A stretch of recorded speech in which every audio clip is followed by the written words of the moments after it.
You must visualize the steps that lead you to the thing that you want, not the end goal. This is a major mistake that people make. They manifest improperly because all they do is focus on the end goal. If you've ever made a vision board, think about what you put on the vision board. You put up just the beach house or the $1 million in the bank, or you crossing the finish line, or you launching that business, or you having the body that you want, or you driving the Maserati, whatever it is. The end goal is what you put up on a vision board. That is not what you're going to do when you manifest. If you start focusing on crossing the finish line of the marathon, that is a one-way ticket to being unmotivated and completely discouraged.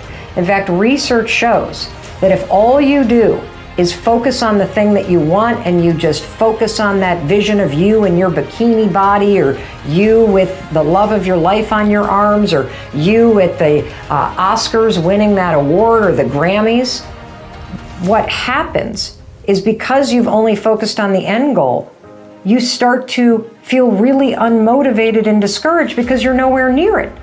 That's where manifesting comes in, because we're not going to focus on the end goal. You got to pick something that you want in order to get started. But manifesting isn't about the end, it's about the bridge. It's about going from where you are here to where you want to go. Imagine that there is a bridge that connects where you are right here with what you dream about doing. Now, that dream could be to be a Grammy Award winning singer-songwriter. That dream might be to have a family of your own. That dream might be to have a beach house or a ski house, or to take a trip to Fiji. That dream can be whatever the hell you want it to be.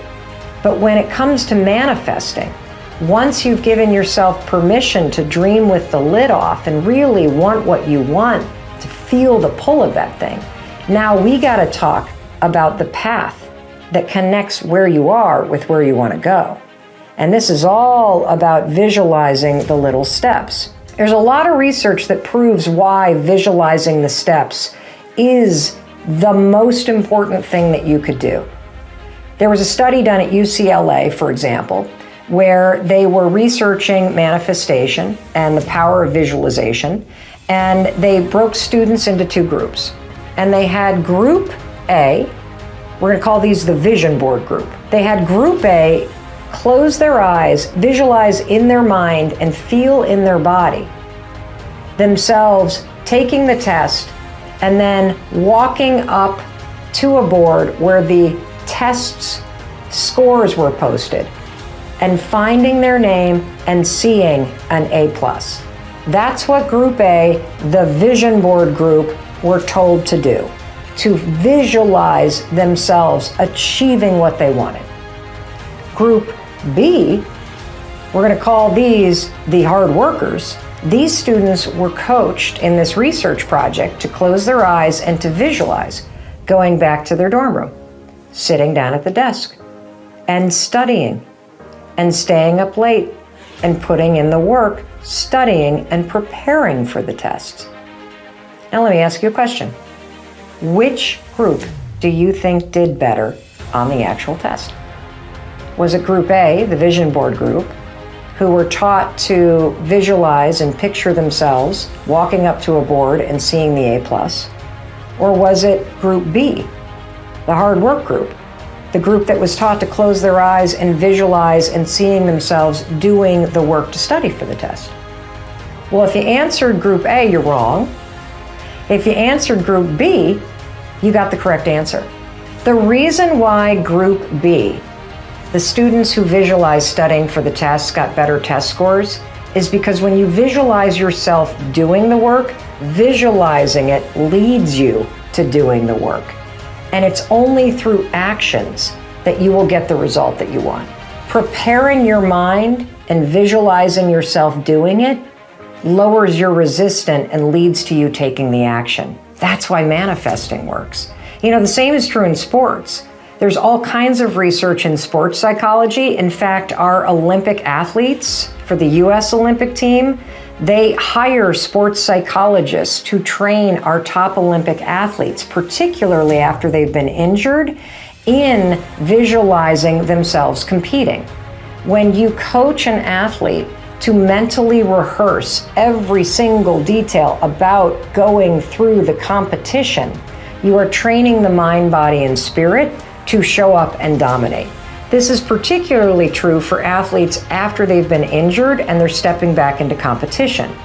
If you've been injured in competition, you're naturally going to feel anxious. You're naturally going to be nervous. Your brain and nervous system circuitry is now programmed with the intensity from that injury, the memory from the injury. So of course it's natural to bring that into your pre-competition feelings about it, right? So manifestation properly, remember what it is? Manifesting is preparing your mind, body, and spirit to do the work.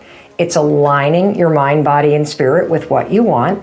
It removes the obstacles that would normally stop you, which then prepares and motivates you to take the actions to succeed.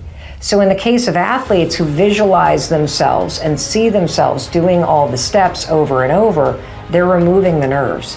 They're removing all the programming related to the injury. They are preparing their mind, body, and spirit to go in and frickin' dominate. And so are you. Do tiny things every day that boost your mood, okay? So we're gonna build your mood muscle. If you can, move your body, because negativity gets stored here, and moving your body, we know based on the research, simply moving your body for 10 or 20 minutes a day will release chemicals in your mind that help you boost your mood. The second thing that will boost your mood is I want you to make a tiny promise to yourself every day. Just one thing that makes you feel more positive. Is it getting up on time? Is it eating something healthy? Is it only having one glass of wine or reaching for a mocktail? I want you to put one tiny promise into place. Put it into the comments right now. What's one tiny promise that you can make to yourself that you're going to do every day? It might just be that you're going to wake up every day, take a deep breath, remind yourself that you're healthy, and that's going to be the tiny promise. I want you to do one tiny promise every day, because keeping a promise to yourself will boost your mood and make you feel more in control. Another way to build your mood muscle is have a zero tolerance policy for your own negative thoughts. Right now, as you edit social media and edit your news take and edit your negativity coming in from the outside world, do not tolerate negativity from the inside world. I woke up this morning, I looked in the mirror, I looked at the gray hairs that are coming in, particularly like right up here, and I started to go negative. I started to feel dreary, and I went, Mel, cut this out. You got to fight to stay positive, gal, because we are in this for another couple months. And do not succumb to despair. Do not start thinking negative stuff. When you have negativity internally, you got to have a zero tolerance policy for that. It's one thing to feel what you need to feel so that you can move through it. It's another thing to let negativity dwell up here and start ruminating. The 5-second rule is genius for this. Count backwards. The second that negative, 5, 4, 3, 2, 1. Not listening to it.